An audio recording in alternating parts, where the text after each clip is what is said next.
Welcome to More Living with Jim Brogan, your source of information for living the best years of your life your way. For more than a decade, host Jim Brogan and his expert guests have come together each week to share important news and advice that can impact the lives and well-being of those who are retired and those nearing retirement. Learn about issues like health and fitness, financial planning, Social Security benefits, investment advice, and more. And now, here's the host of More Living, Jim Brogan. Good morning, East Tennessee, and welcome to More Living here on News Talk 98.7 WOKI. I'm your host, Jim Brogan.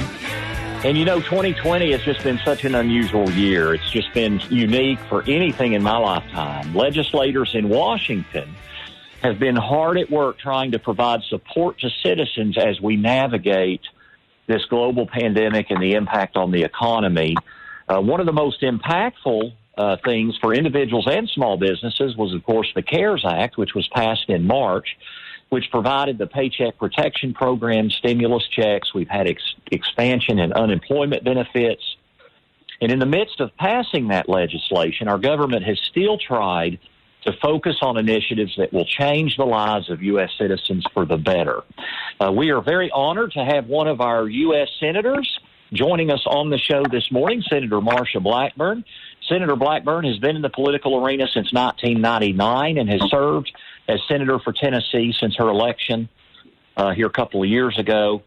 Good morning, Senator Blackburn. We truly appreciate you taking time out of your very busy schedule to join us today. Jim, I'm delighted to be with you. Thank you so much for having me on. Absolutely. I'm going to dive right in, Senator Blackburn. I know this is your second year as U.S. Senator, and these past 2 years are so completely different from each other in terms of the types of challenges for both businesses and individuals nationally and really all over the world. What has been the biggest challenge for you as a legislator this year? Oh, the biggest challenge this year has been time management and getting everywhere we need to be when we need to be, and then repositioning our schedule so that we are working virtually. And last year, Jim, I was in every county in the state and had the opportunity to do meetings in every one of those counties. And this year, we're having to do them virtually by WebEx.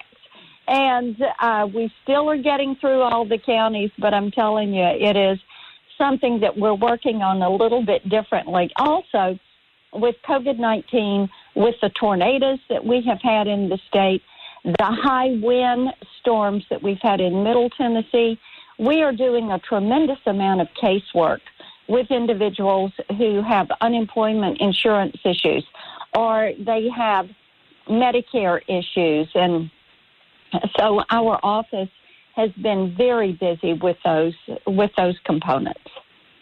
Yes, ma'am. There's so much going on. It's just unbelievable. Luckily, with the technology we have, you have great tools at your disposal to stay connected to citizens.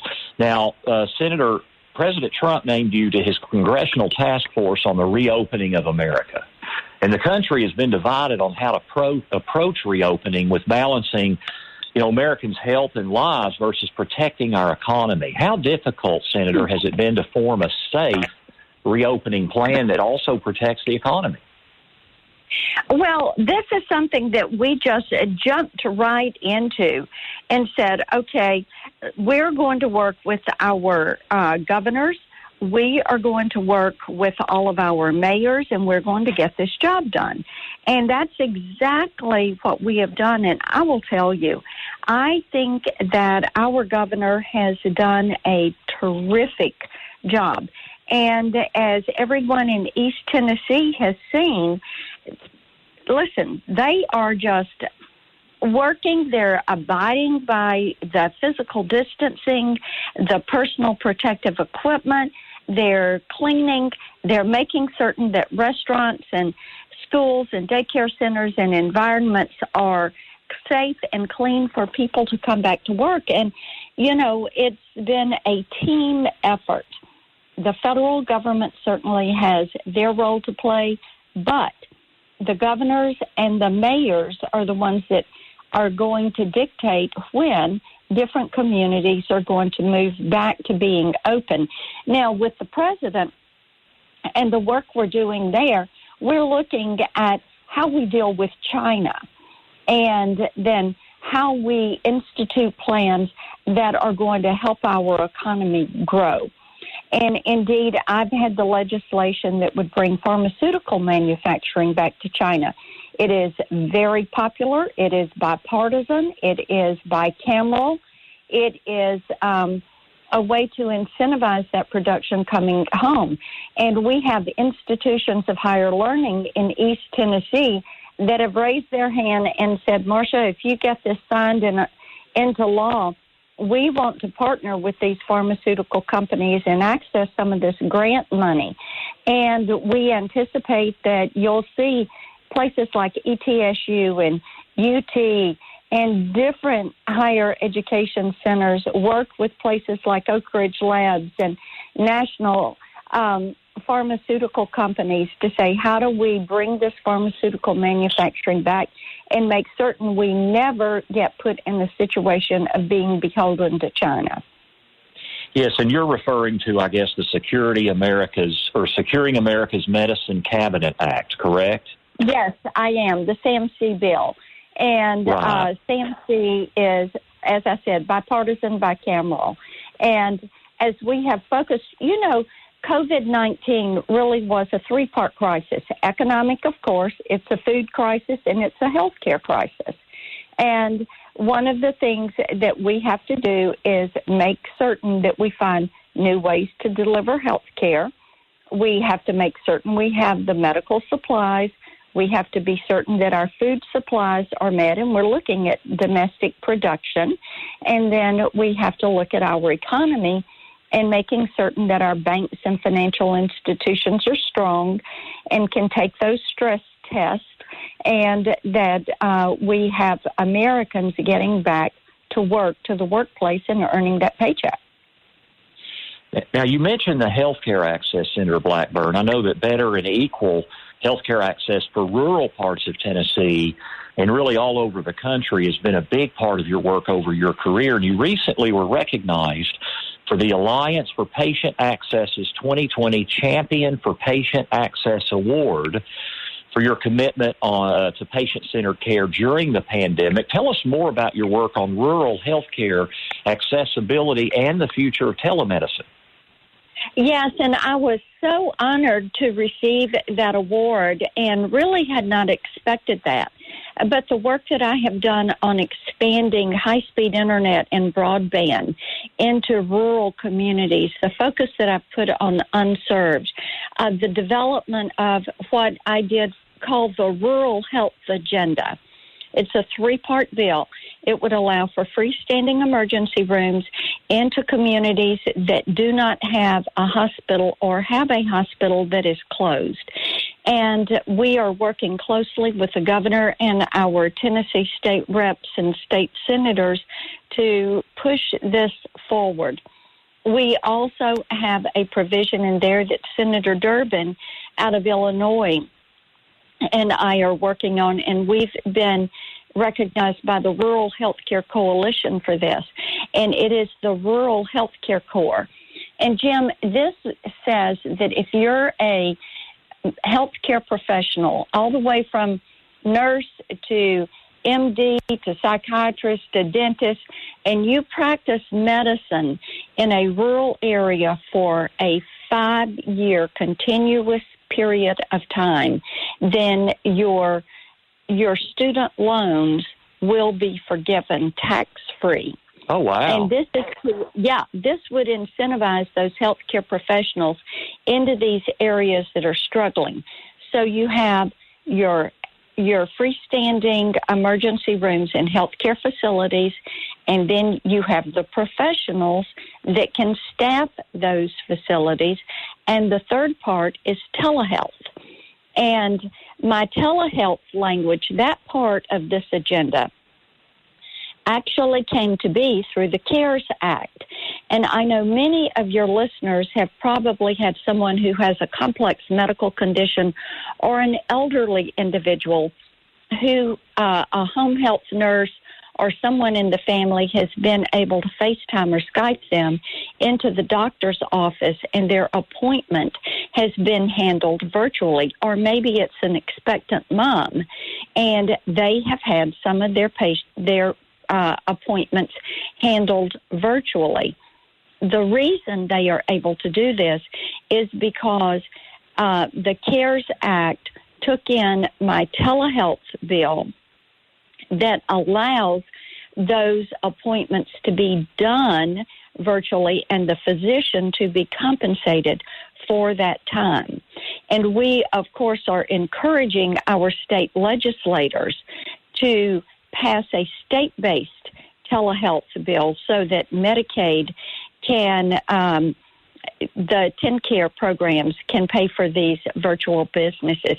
You know, really, telehealth was seen as a convenience prior to COVID-19.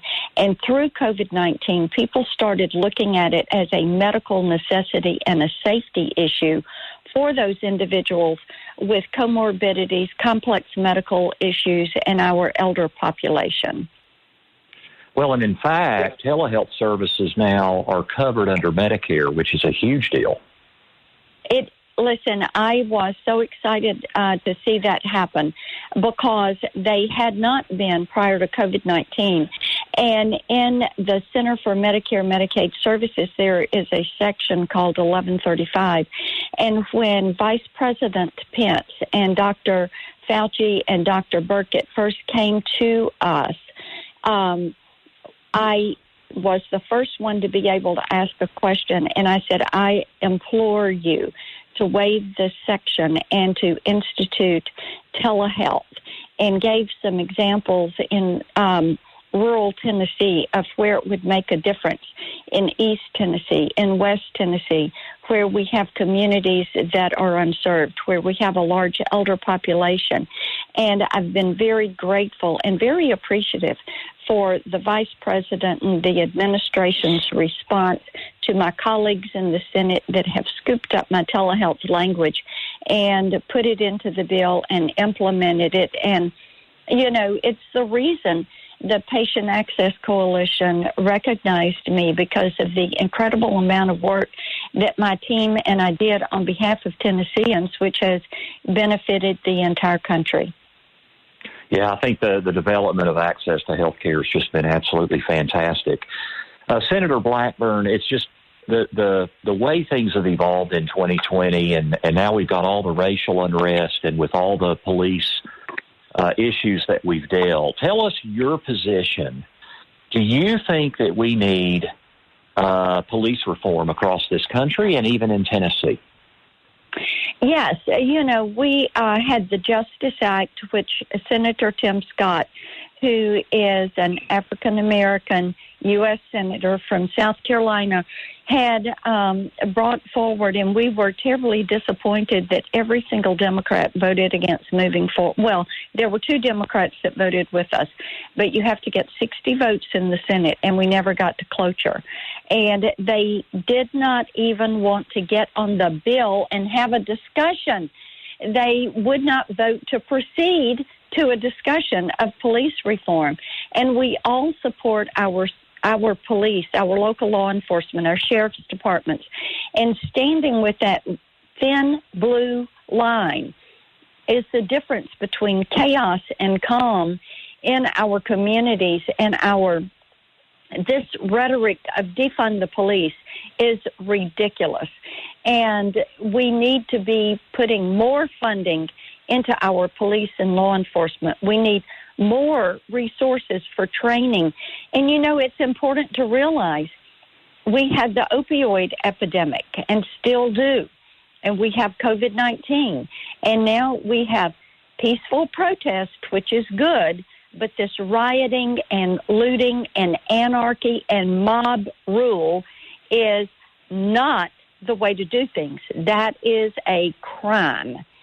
And we have to have law and order. We do.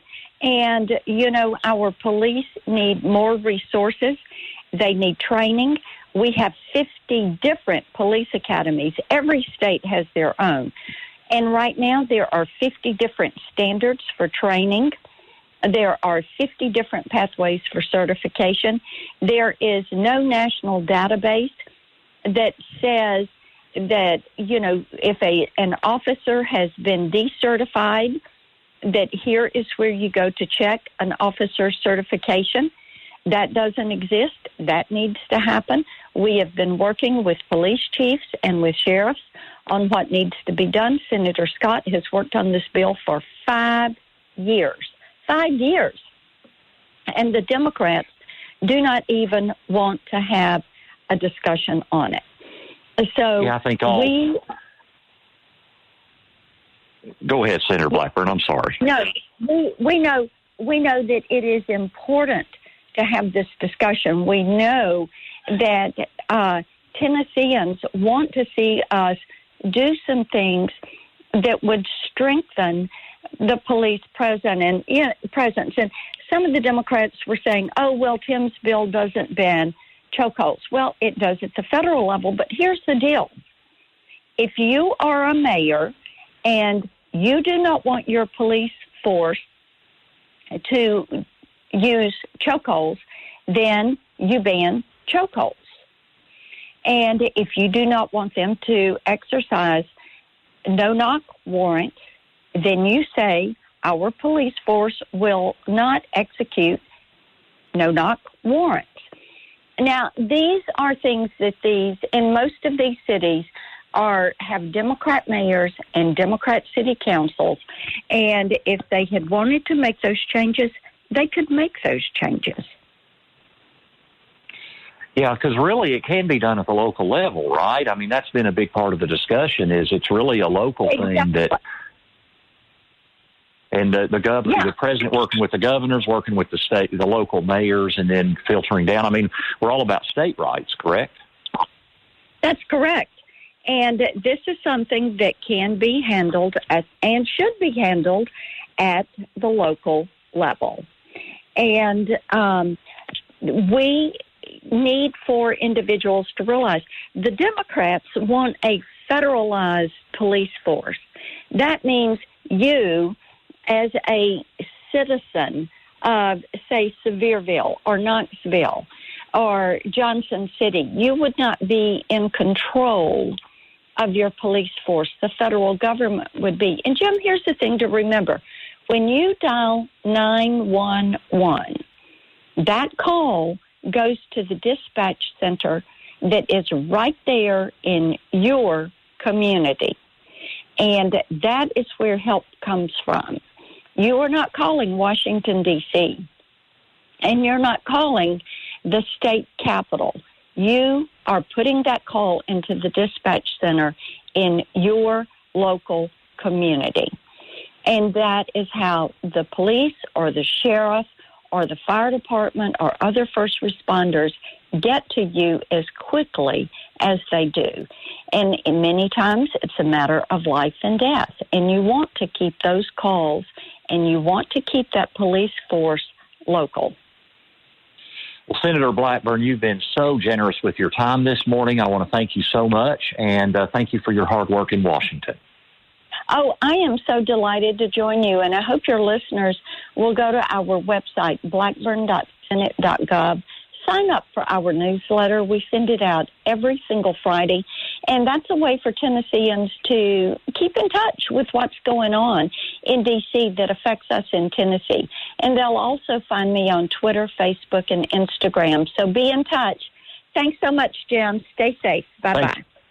Thank you, Senator Blackburn. Now, coming up next, after our break, we have Tennessee State House Representative Jason Zachary from West Knoxville. We'll be talking about issues at the local level, both in the state of Tennessee and here in Knoxville. So don't go away as you listen to More Living with Jim Brogan on News Talk 98.7 WOKI. You are listening to More Living with Jim Brogan. During the week, Jim is a financial advisor, an author and speaker with an MBA from the University of Tennessee, who specializes in helping people in or near retirement plan for the next phase of their lives. You can reach Brogan Financial during the week at 865-862-6800 or on the web at broganfinancial.com. And now, here's Senior Market Advisor Magazine's 2011 National Advisor of the Year and host of More Living, Jim Brogan. Welcome back to More Living with Jim Brogan, where it's all about living the best years of your life your way. This is News Talk 98.7 WOKI, and we just spoke with U.S. Senator Marsha Blackburn about her work in the U.S. Senate during this challenging first half of 2020. And our next guest is Tennessee State House Representative Jason Zachary. He represents District 14, West Knox County. Thank you, Representative Zachary, for joining us on our show this morning. Jim, thanks for having me on. It's good to be with you. Absolutely. It's great to have you. Now, this is your second term as representative in the Tennessee House. What is your favorite part as you've gotten kind of acclimated in Nashville? What's your favorite part about representing our district? Well, thanks, Jim. I'm actually going in. This is my third term. I'm finishing up my third term. Time flies. But I would say probably the best. No, you're good. The best part of doing what we do, and Congressman Burchett said this to me right after I was elected. He said, working in the state legislature is the purest form of public service you'll ever have the opportunity to do, because it has zero to do with money. We make $21,000 a year. We make less than county commission and the school board, and we work long, hard hours. We finished a 19-and-a-half-hour day on the House floor when we finished up session last week. But the best part of it is being able to make an impact and an immediate impact in people's lives. People reach out, especially over this last couple of months, people reach out in desperate need. And because we're not the federal government, because we don't have just the big cogs that move so slow as that happens with the federal government, because I have to work with Congressman Burchett's office, Senator Blackburn's office. I work with them on a weekly basis. But in state government, we're efficient. People care. People are passionate about helping Tennesseans, and it surprised me when I got elected how quick and efficient that we're able to work in state government and resolve issues for the people of Tennessee. And that's my favorite part, being able to help people. That's why the Lord's called me to do this, just to be able to impact lives and to be able to do it as efficiently as possible, because I know you just had Senator Blackburn on or you talked to Congressman Burchett. There's just a real frustration with them because it takes so long to get things done at the federal level. We don't have that problem at the state level. Are we perfect? No. But, man, we do things really well in Tennessee. Well, so really what I'm hearing there, Jason, is at the state level in our House, it's really kind of serving government at its root level of what really kind of how we started back in the late 1700s is kind of what I'm hearing you say. I mean, it's, not a lot of compensation. You're just truly representing constituents and us here in Knoxville. Yeah, and it really is, Jim. I really do think state government is how our founders intended government to be. It should be for a limited time. Most people in West Knoxville can't support a family on $21,000 a year, so I obviously have a full-time job. We're full-time from January to May, so I'm gone all week. I leave my family, leave my business. I'm gone all week, every week from January till May. But then when May is over, we become part-time, and then I just have the opportunity to speak or take calls and emails as they come in and just do the things to help and help within the community. But I don't have to go to the Capitol every week. And so it gives you the opportunity to continue to talk to people at Walmart and Kroger or Seasons, wherever you are. People are constantly coming up, which I love. They're asking questions. But I really think that this is the way our founders intended it to be, because I told people if I'm going to have the opportunity to serve, I won't serve longer than 6 terms. I'm finishing up my 3rd term now. It doesn't mean I'll go 6 terms, but I term limited myself. And I think most people in state government do that because it's just not something you can do for 25 or 30 years, kind of like some of the people in Washington do, just because it's not intended for that. And over the last couple of years, I think in the 110th General Assembly, we had 20 new freshmen out of 99 in the House, and then this year we're going to have another 10. So you're talking about just in 2 terms, 30 to 35% turnover. And in Washington, the average politician spends 19.5 years in that office. And so it's just very different state government. Now, in 2020, Jason, the spring was rough to say the least. With all the pandemic stuff we've had, the spring tornadoes near Nashville and Chattanooga really devastated some of our areas. What kind of aid is Tennessee providing to victims of these natural disasters? Yeah, and Jim, what the unfortunate part about this year and just the way this year has gone is that those in Putnam County, those in Davidson County who were so impacted by the storms, unfortunately, in some cases, have been overlooked by Tennesseans because of COVID, because of the challenging environment we have right now with everything that's going on with protesting. And so Tennessee has stepped up. Tennessee has provided immediate financial support to those communities. We've provided manpower, entities like Samaritan's Purse, even locally, First Baptist Concord, where I attend, our disaster relief team has been involved in both Putnam and Davidson County. The Tennessee Baptist Association has also been involved. And so part of what we've done in state government, and you saw it under Governor Haslam, but it's really taken a big step forward with Governor Lee, is when we have natural disasters, when things happen within our state, we look to be a facilitator as government and really bring in the nonprofits and bring in the private sector to help to meet some of the physical needs, because the church, the nonprofits, that's what they're there to do. That's a mission.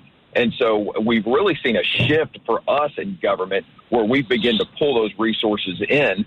And now in terms of financial, obviously we've done tens of millions of dollars in relief. The president declared a state of emergency for Tennessee, and so that freed up resources. And what that does when people hear that, when they hear a state of emergency declared, it really cuts red tape and allows government to move quicker than they normally would, because you don't have to jump through some of those regulatory hoops. And so Tennessee's done all those things, but it is important. I'm glad you brought it up. It is important to remember those in Davidson and Putnam who, hundreds of millions of dollars in damage. I was in Nashville when that tornado hit. My hotel was literally 0.2 of a mile from where the tornado hit. So, I was up that night. I heard it.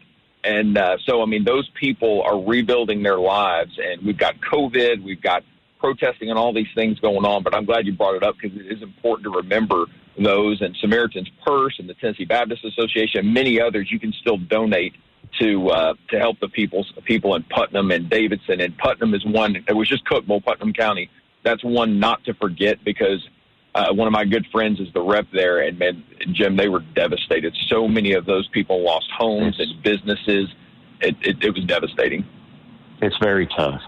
Hey, we're visiting with Tennessee State Representative Jason Zachary, and when we come back, we're going to talk a little bit more about the reopening in Tennessee. What do the economic numbers look like? How is this likely to affect the Tennessee budget, which, of course, has to be balanced? We talked to the Nats County mayor often about here in Knoxville. What about the state of Tennessee? We're also going to have our dollars and cents segment, as the IRS just this past week on Wednesday provided more relief for those that have required minimum distributions from their retirement accounts in 2020. So we got plenty of stuff. Stay with us as you listen to More Living with Jim Brogan here on News Talk 98.7 WOKI.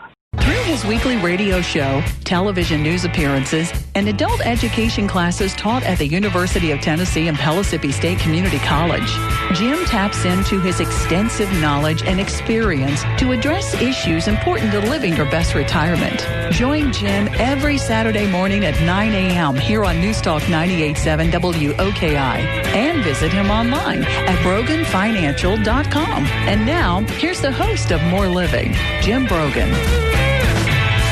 Welcome back to More Living here on News Talk 98.7 WOKI. I'm your host, Jim Brogan, and we've been visiting. We had Marsha Blackburn on, U.S. Senator, in the first segment, and we're visiting with Tennessee State Representative Jason Zachary, somebody I've known for actually quite some time. We used to attend church together back several years ago. It's great to have him on, talk about local issues. Before we get back to Representative Zachary, it is time for dollars and cents.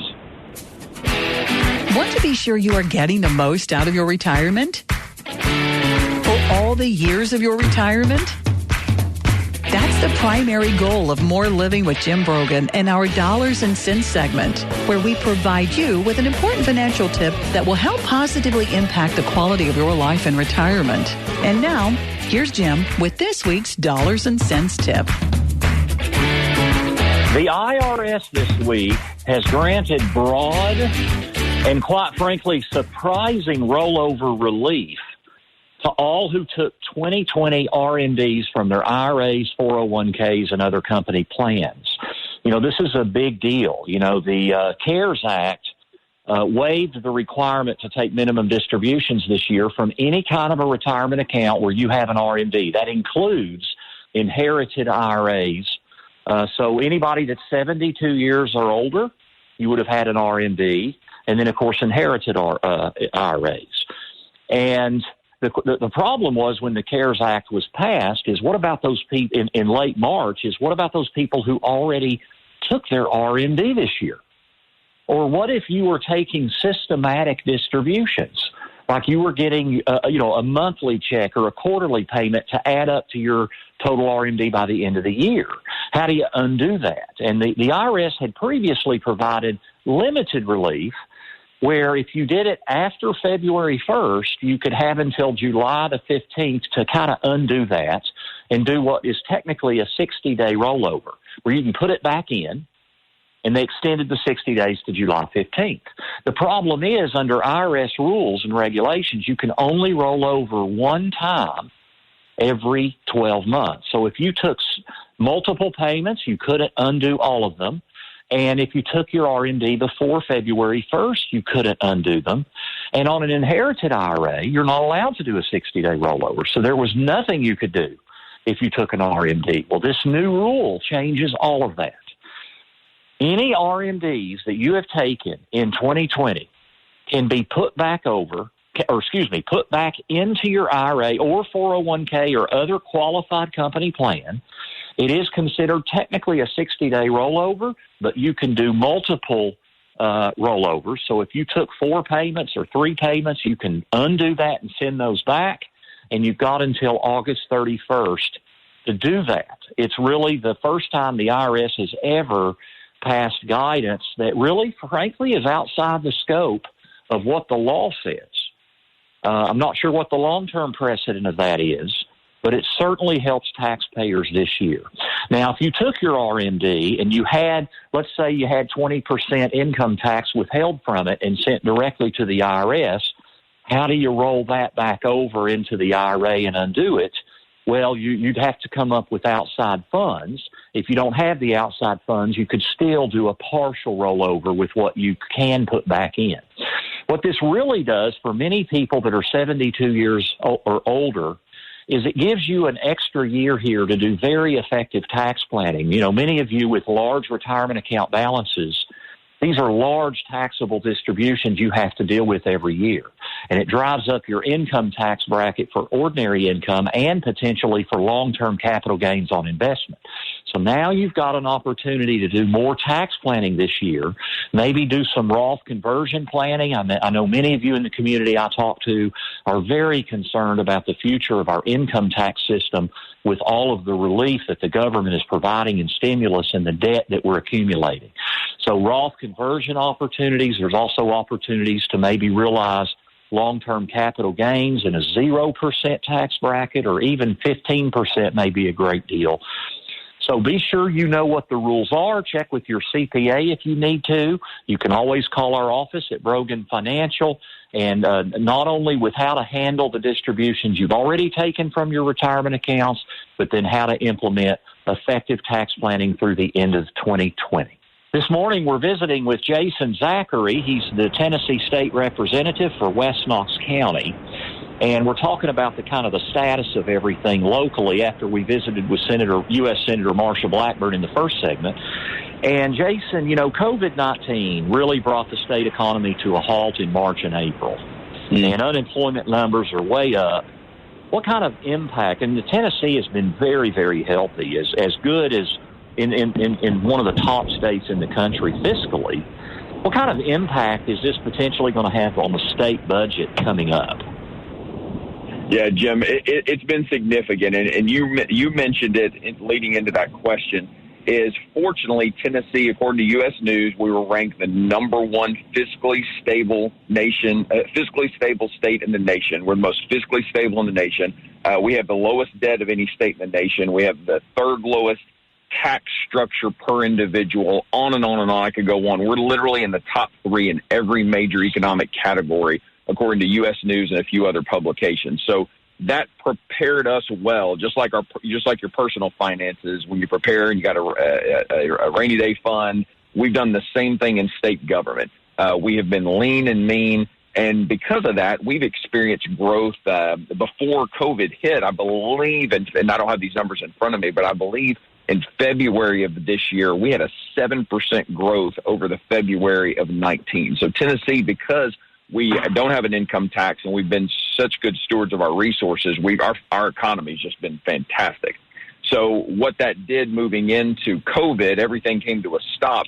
And that the last week we were there in March until our 2-month recess, we literally had to cut $1 billion in a week. And so you might think, gosh, $1 billion, surely you can find $1 billion.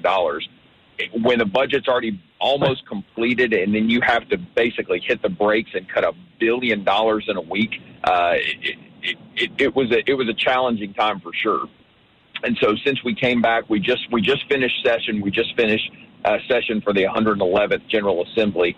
We just finished that last week. And the budget, we had to make some significant cuts. We cut roughly $2 billion total when you look at the budget. And unfortunately, because of the hit the economy has taken, because we're driven by sales tax, revenues don't match expenditures. We're roughly looking anywhere from once the final numbers come in at the end of the month, anywhere from a $400 to $600 million shortfall for the year. We still balanced our budget because we're constitutionally required to do that, and we're always going to do that in Tennessee. But we had to use reserve funds. We didn't use the rainy day fund. We used reserve funds, which are one-time funds, to be able to do that. And we've got a plan in place over the next 2 years to structurally move back to structurally balancing us where revenues match its expenditures. And so we've cut everything from, my goodness, any raises, no raises for, we get a cost of living adjustment raise. So for, whether it's the General Assembly, whether it's state employees, the governor instructed all agencies to basically withhold 12% of their budget that will go back into the general fund. And we're hoping that's only a temporary cut. But depending on what the economy does, it may need to be permanent. And so those are some of the things we've done. It was a very challenging last 3 weeks of session that we finished up in June. That's why we had whatever ended up being a 19-and-a-half-hour day, our last day, because everything went into the budget, and not having the final numbers and then just making sure we were as fiscally conservative as possible, it presented real challenges. But we're still able to fully fund education. The TennCare program is still fully funded. We're able to still fully fund everything that impacts Tennesseans. But we did have to make some cuts, and we cut roughly $20 million. Another big cut was $20 million in positions that had not been filled, and those positions now won't be filled because there's a hiring freeze. So I could go on, but I don't want to put your listeners to sleep. But those are some of the things we've done to make sure that we're fiscally moving in the right direction, and over the next couple of years can move back to a structurally balanced budget. Jason, how do you feel about Tennessee is so fiscally sound, and then you have other states that are not fiscally sound? How do you feel when you hear these discussions about the federal government bailing out states that were not fiscally sound prior to the pandemic versus a state like Tennessee that's we have our house in order better? That's right, Jim. That fires me up because it is not the federal government's responsibility to bail out irresponsible states. New York is the poster child. They had $6 billion, and they were running $6 billion deficit, a $6 billion deficit going into COVID, and then they're trying to use COVID and their mismanagement of funds for Tennessee to bail them out. Man, we as a state legislature have talked about that. The governor has talked to the president about that, and we are adamant and fully supporting the president, saying no federal bailout dollars should go to poorly managed states, whether it's Illinois, whether it's New York, whether it's California. And there's a theme to all those states, Jim, just to get really political for a minute, is they're all run by Democrats. Their pension plans are broke. They spend more than they ever take in, and then they look for somebody to bail them out. And Tennesseans, man, we've sacrificed. When Governor Haslam came in, we had a budget that was being balanced with one-time funds. It was structurally not balanced.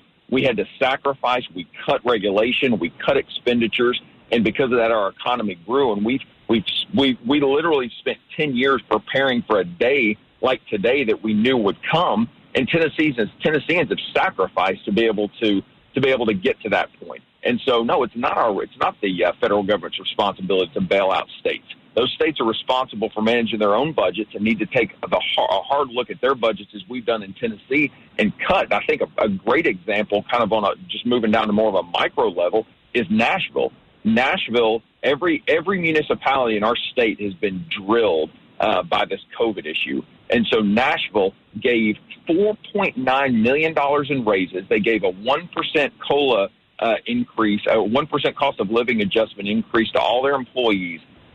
They did not cut expenditures, and they're raising taxes 34%. Mayor Jacobs furloughed 500 people, made significant cuts to the county's budget, and did not raise taxes, which will allow Knox County to rebound so quickly from this mess. And those are the kind of things that have to be done, and most politicians, because it's not popular, are not willing to do those things, but we do that here in Tennessee.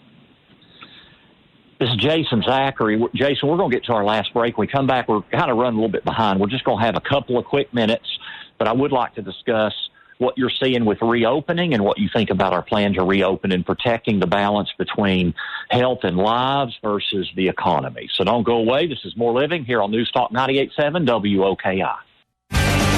Thank you for listening to More Living with Jim Brogan.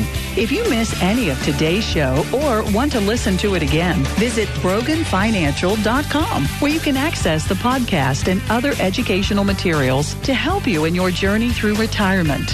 And now, here's Senior Market Advisor Magazine's 2011 National Advisor of the Year and host of More Living, Jim Brogan. We've been visiting with Jason Zachary, our Tennessee House representative from West Knox County, and we've been talking about the status of kind of where we are with our budget. Jason, we just have about a minute and a half left here, but quickly, tell us where we are on reopening and the importance, where's Knox County as opposed to what Governor Lee's doing for the rest of the state, and how do you see this evolving?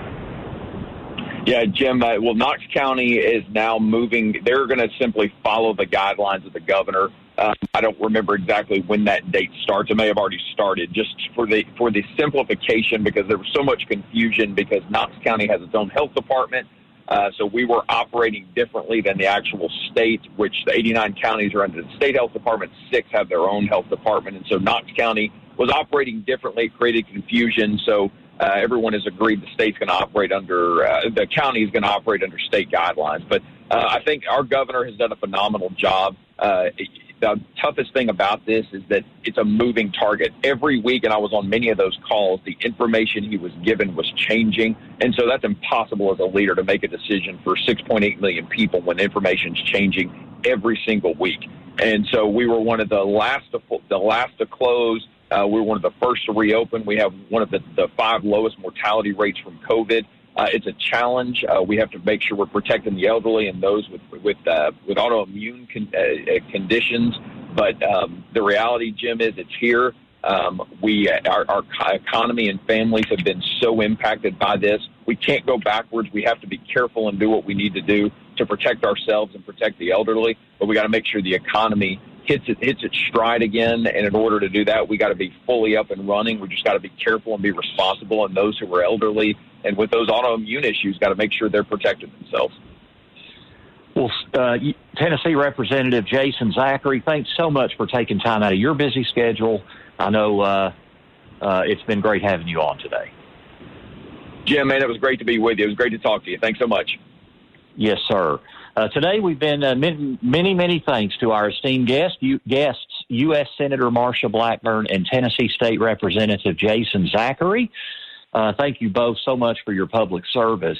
And today we've discussed really the development of the country and the challenges we face, and then also the local community, because a greater country provides for more living so you can live the best years of your life your way. Thanks to Chris for running the board.